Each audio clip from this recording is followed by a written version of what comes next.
Halo anak-anak hebat semuanya. Jumpa lagi dengan saya Kanel Buyung Andis dalam pembahasan sumatif akhir semester. Mata pelajaran Bahasa Indonesia kelas 4 SD semester 1. Dalam pembahasan ini saya akan membahas soal pilihan ganda sebanyak 20 nomor dan 5 nomor uraian. Tapi sebelum lanjut, jangan lupa ya anak-anak hebat semua untuk di like, komen, share dan subscribe ya. Serta nyalakan loncengnya agar selalu mendapatkan notifikasi setiap saya mengupload video. Kita lanjut pada soal nomor 1. Ketakutan yang sangat berlebihan terhadap benda atau keadaan tertentu yang dapat menghambat kehidupan penderitanya dinamakan A. Trauma, B. Amnesia, C. Psikotik, D. Fobia. Jawabannya adalah D. Fobia. Soal nomor 2. Berikut ini yang merupakan cara untuk membantu orang yang mengalami gejala fobia adalah A. Mengalihkan perhatiannya ke hal lain, B. Mendekatkan dengan benda yang membuatnya takut, C. Pura-pura tidak tahu, D. Membiarkannya ketakutan. Jawabannya adalah A. Mengalihkan perhatiannya ke hal lain. Soal nomor 3. Perhatikan pernyataan berikut ini. 1. Tubuh gemetar. 2. Sakit kepala hebat. 3. Terlihat ceria. 4. Biasa saja. Berdasarkan pernyataan di atas yang termasuk gejala dari fobia ditunjukkan oleh nomor A. 3 dan 4, B. 2 dan 3, C. 1 dan 2, D. 1 dan 4. Jawabannya adalah C. 1 dan 2. Soal nomor 4. Fobia terhadap guntur dan kilat dinamakan A. Coulrophobia, B. Astrafobia, C. Ophidiofobia, D. Taurofobia. Jawabannya adalah B. Astrafobia. Soal nomor 5. Di bawah ini yang bukan contoh fobia adalah A. Arachnofobia, B. Ophidiofobia, C. Ophofifobia, D. Coulrophobia. Jawabannya adalah C. Ophofifobia. Soal nomor 6. Kedua kalimat penyusun memiliki kedudukan yang sederajat. Keduanya dapat menjadi kalimat sendiri kalau konjungsi dihilangkan. Kalimat majemuk ini disebut A. Kalimat majemuk bertingkat, B. Kalimat majemuk setara, C. Kalimat persuasif, D. Kalimat simpleks. Jawabannya adalah B. Kalimat majemuk setara. Soal nomor 7. Di bawah ini konjungsi yang biasa dipakai dalam kalimat majemuk setara, kecuali A. Mereka, B. Dan, C. Sehingga, D. Tetapi. Jawabannya adalah A. Mereka. Soal nomor 8. Konjungsi yang berfungsi untuk menghubungkan kalimat yang situasinya berlawanan dalam kalimat majemuk setara adalah A. Selanjutnya, B. Sehingga, C. Karena, D. Tetapi. Jawabannya adalah D. Tetapi. Soal nomor 9. Fungsi konjungsi dan dalam kalimat majemuk setara adalah A. Untuk menghubungkan kalimat yang merupakan sebab akibat, B. Untuk menghubungkan kalimat yang situasinya berlawanan, C. Untuk menghubungkan kalimat yang situasinya sama, D. Untuk menanyakan orang, benda dan keadaan. Jawabannya adalah C. Untuk menghubungkan kalimat yang situasinya sama. Soal nomor 10. Perhatikan pernyataan berikut ini. 1. Abdul selesai menonton televisi. 2. Andi tidak hadir di acara perpisahan sekolah karena Andi sakit. 3. Udara segar memasuki kamar. 4. Kami bersuku Jawa dan bermarga Jawa. Yang merupakan contoh dari kalimat majemuk setara ditunjukkan oleh nomor A. 1 dan 3, B. 2 dan 4, C. 1 dan 2, D. 3 dan 4. Jawabannya adalah B, 2 dan 4.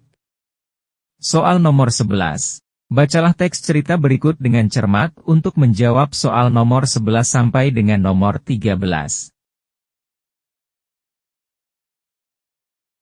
Alat transportasi yang beroda 2, 3 atau 4 yang tidak menggunakan mesin tetapi menggunakan kuda dinamakan A. Delman, B. Becak, C. Sampan, D. Roket. Jawabannya adalah A. Delman. Soal nomor 12. Berikut ini alat transportasi yang digerakkan oleh mesin, kecuali A. Motor, B. Mobil, C. Pesawat terbang, D. Kereta kencana. Jawabannya adalah D. Kereta kencana. Soal nomor 13. Alat transportasi yang dapat digunakan di sungai atau di laut adalah A. Helikopter, B. Kapal, C. Truk, D. Pedati gerobak. Jawabannya adalah B. Kapal. Soal nomor 14. Capung, terbang, di udara. Imbuhan, ber-an, pada kata yang ada dalam kurung sehingga menjadi kalimat yang benar adalah A. Capung berterbangan di udara, B. Capung berhamburan di udara, C. Capung terbang-terbang di udara, D. Capung berterbang di udara. Jawabannya adalah A. Capung berterbangan di udara. Soal nomor 15. Sasa, rambut, pirang. Imbuhan, pada kata yang ada dalam kurung yang benar adalah A. Berambutan, B. Bengrambut, C. Berambut, D. Benrambut. Jawabannya adalah C. Berambut. Soal nomor 16. Ide pokok juga disebut dengan A. Pikiran utama, B. Deskriptif, C. Persuasif, D. Pendukung. Jawabannya adalah A. Pikiran utama. Soal nomor 17. Kalimat yang bersifat mengajak, meyakinkan atau membujuk orang agar mau mengikuti isi atau pesan dari kalimat tersebut. Kalimat seperti ini disebut A. Kalimat deskriptif, B. Kalimat kompleks, C.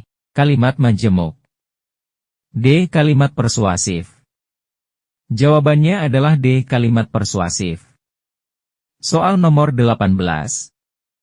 Orang yang mewawancarai, mengajukan pertanyaan, adalah A. Moderator, B. Pewawancara, C. Dosen, D. Informan. Jawabannya adalah B. Pewawancara. Soal nomor 19. Bahasa yang harus digunakan saat melakukan wawancara adalah A. Berbahasa Indonesia yang baik, singkat, dan jelas. B. Menggunakan bahasa yang sedang ngetren saat ini. C. Bahasa yang menggunakan kalimat yang panjang-panjang. D. Menggunakan bahasa yang singkat dan padat. Jawabannya adalah A. Berbahasa Indonesia yang baik, singkat, dan jelas. Soal nomor 20.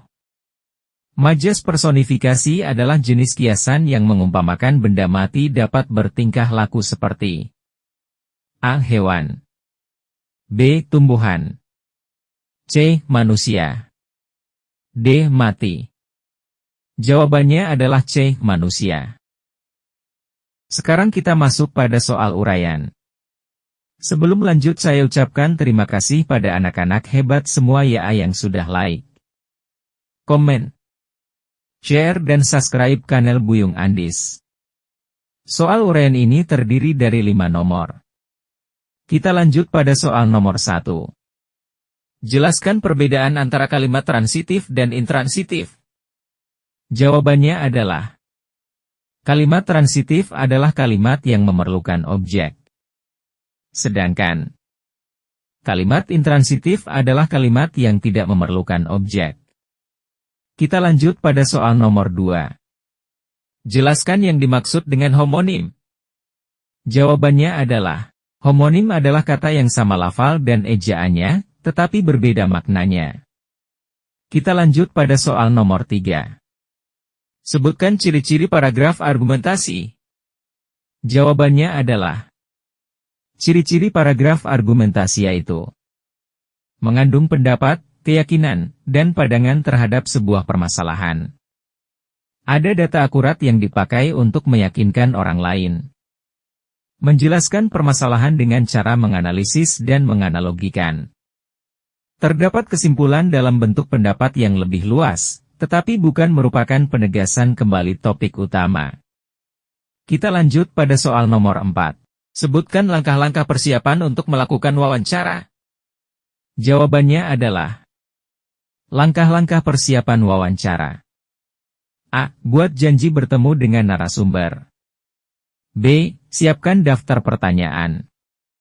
C. Siapkan alat tulis untuk mencatat atau alat perekam. D. Siapkan kamera, jika ada. Kita lanjut pada soal nomor 5. Apa saja isi dari laporan hasil wawancara? Coba sebutkan. Jawabannya adalah isi laporan hasil wawancara. Informasi nama narasumber. Nama pewawancara. Tanggal wawancara. Foto, jika ada, dan jawaban narasumber atas daftar pertanyaan yang dituturkan ulang oleh pewawancara. Demikianlah soal-soal pembahasa pilihan ganda dan uraian pada sumatif akhir semester 1. Mata pelajaran Bahasa Indonesia kelas 4. Jangan lupa ya anak-anak hebat dukung kanal Buyung Andis dengan cara like, komen, share dan subscribe. Serta nyalakan lonceng ya, agar selalu mendapatkan notifikasi setiap saya mengupload video. Terima kasih sudah mendukung kanal Buyung Andis. Kita jumpa lagi di pembahasan soal-soal sumatif berikutnya.